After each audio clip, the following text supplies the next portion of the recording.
Shabbat Shalom. The Torah portion that we should be reading today is not one, but two, Tazria and Metzora. Today, as much as I would love to be in shul with all of you, I'm at least thankful that we, if I'm rabbinically allowed to say this, get to miss a double portion in one that is not so much fun. Not only is it a double portion, but one that is filled with bodily fluids, skin diseases, and other entirely icky stuff. It is a Shabbat that I'm always filled with gratitude when we have no mitzvah, as no 13-year-old ought to be subjected to standing up in front of friends and family and be forced to discuss seminal discharges and white hairs sprouting up from blotchy skin. Okay, so we got that out of the way. Phew. I do not think any rabbi should be subjected to these topics either, but I guess this is the business I've chosen. I do think it's wise to acknowledge before delving into this collection of portions from Leviticus that a lot of it is beyond our abilities to comprehend or perhaps beyond our desire to relate to. Some issues, while not simply foreign to our modern sensibilities or understanding of morality, while others are deeply troubling, like the beginning of Tazria with the isolation of a woman during and after her period, as well as after childbirth. This should not be ignored or glossed over. Yet it is something that I'm choosing to place in the Levitical attic, the things that used to mean something to us, but do not anymore. Yet no one wants to buy them at a garage sale, and throwing them out or completely erasing them from our memory feels like a mistake.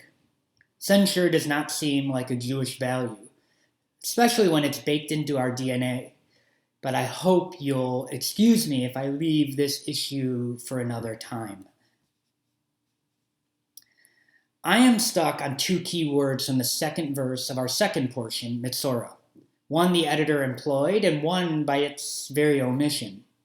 The portion begins, "And the Lord spoke to Moses, saying, This shall be Torah HaMetzora, the ritual for the afflicted person at the time that he or she is to be purified. He or she shall be brought to the priest." The word that I'm drawn to, or the phrase, is Torah HaMetzora, which is, in the translation I used, rendered ritual. Yet we know this word.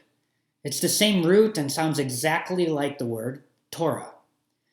And I think a better understanding would be it is the manual for the ritual of the one who is to become pure.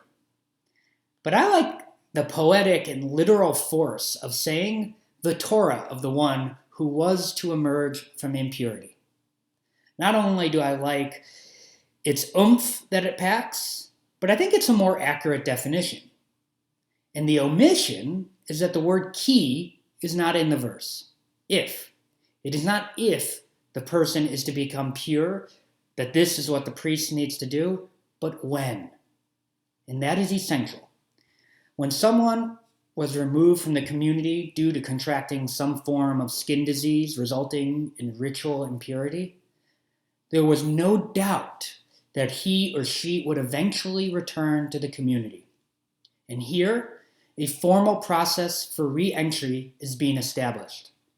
The Torah is making it plain that keeping the community safe is a two-step process, not simply isolation, but formal return. Not if, but when. Much will be said this week by rabbis and commentators about the eerie connection between COVID-19 and the ailments discussed in our portion. It is one filled with biology and uncertainty, as well as the fear that is sowed when those two are mixed together.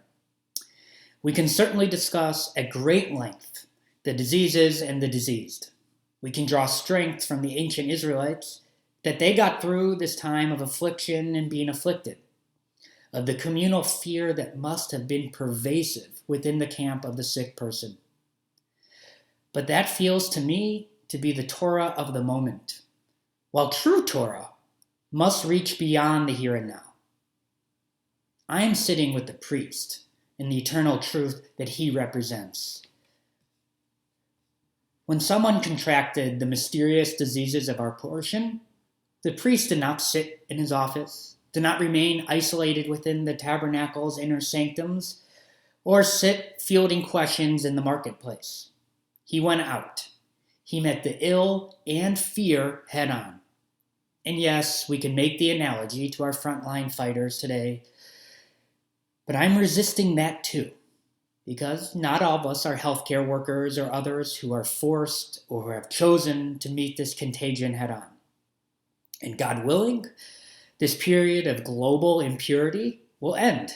So these analogies will become fixed, a historical account of what once was a reality.